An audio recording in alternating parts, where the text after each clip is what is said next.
usually watch movies at home or at a movie theater? I usually watch movies on my laptop. Sometimes I go to the movie theater.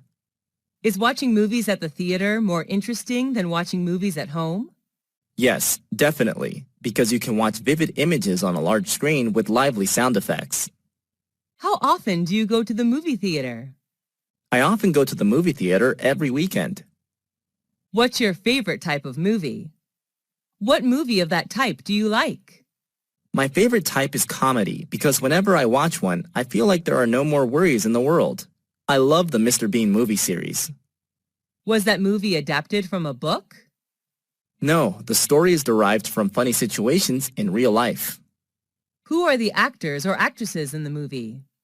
Mr. Bean is the main character. He is played by Rowan Atkinson, who is from England. Was it recommended by your friend, teacher, or family? It was recommended by my classmate. Was the movie in your mother language or in English? It was in English, but I can also watch it with subtitles. Should children watch violent movies? I don't believe so. Young children are very impressionable, and it could lead them to wanting to imitate the behavior.